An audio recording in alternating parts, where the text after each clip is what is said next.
अगर न्याय होता तो जेल गरीबों से नहीं, इन भ्रष्ट राजनेताओं से भरा होता। एक देश में दो दो कानून है यहाँ, गरीबों के लिए अलग, अमीरों के लिए और पूंजीपतियों के लिए अलग।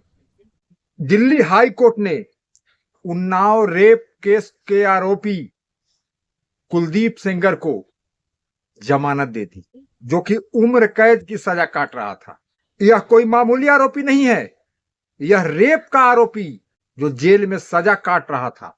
मामला 4 जून 2017 का है, जब पीड़िता के साथ यूपी के बांगर मऊ के पूर्व भाजपा विधायक कुलदीप सिंह सेंगर ने कथित तौर पर बलात्कार किया था। उस समय इस लड़की की उम्र मात्र 17 वर्ष की थी, लेकिन भाजपा से 4 बार के विधायक रह चुके इस आदमी को भाजपा ने पार्टी से बाहर कब निकाला? 2019 में। पीड़िता के परिवार पे तरह तरह का टॉर्चर किया गया।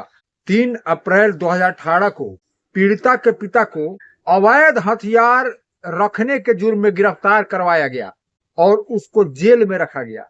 और जेल में कुछ ही दिनों के बाद 29 अप्रैल 2018 को जेल में ही उनकी हत्या हो गई थी।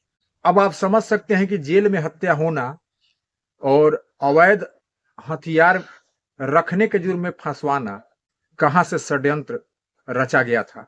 एक तेज रफ्तार ट्रक ने पीड़िता की कार को इतनी बुरी तरह से जबरदस्त टक्कर मारा कि पीड़िता और उसके वकील तो बच गए घायल होकर, लेकिन इनके 2 रिश्तेदारों की मृत्यु हो गई। यही नहीं, एक अलग नाबालिग से रेप के मामले में भी सेंगर को उम्र कैद की पहले भी सजा सुनाई गई थी। 4 मार्च 2020 को कोर्ट ने यह माना कि पीड़िता के पिता की जो हत्या जेल में हुई थी वो सेंगर, उनके भाई और उनके 5 सहयोगियों ने मिलकर किया था और इन लोगों को 10 साल की सजा सुनाई गई। यह है यहाँ का न्याय प्रणाली। डराना, धमकाना, झूठे केस में फंसाना, गाड़ी पर हमला करवाना और अंत में ही जेल में ही हत्या करवाना। लेकिन कोर्ट ने उसको जमानत दे दिया और शर्त भी क्या रखी है आप सुन लीजिए। 15 लाख के निजी मुचलके पे इनको जमानत मिली है और इतनी ही राशि के 3 जमानतदार भी होने चाहिए। और दूसरी कि सेंगर को पीड़िता के घर के 5 किलोमीटर के दायरे में नहीं जाना है और न ही पीड़िता को और न ही उनकी मां को डराना है और धमकाना है। सारा तंत्र तो आप ही के हाथ में है भैया।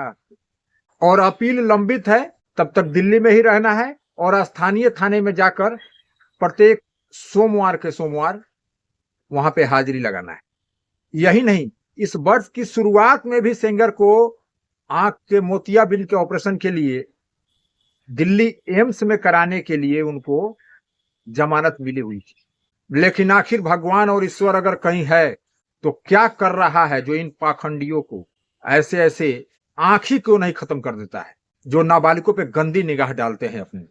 अब बेचारी रेप पीड़िता इंडिया गेट पे धरने पे बैठी हुई है। इसी पर वो गीत जो बना था ना, ये अंधा कानून है, अंधा कानून है, अंधा कानून है, ये अंधा कानून है। मेरे एक छोटा सा इस वीडियो को आप देखिए जो मैं राजनेताओं पे बनाया था। यदि न्याय होता तो जेल गरीबों से नहीं, इन राजनेताओं से भरा होता। किसी गरीब इंसान को 100-200 रुपए के लिए कई सालों के लिए जेल, और नेता लोग करोड़ों का घोटाला करने के बाद भी मात्र 2 घंटे में बेल। इस वीडियो पर आप अपनी राय जरूर रखें और वीडियो अच्छी लगी हो तो प्लीज लाइक और शेयर करना ना भूलें। जय हिंद, जय भारत।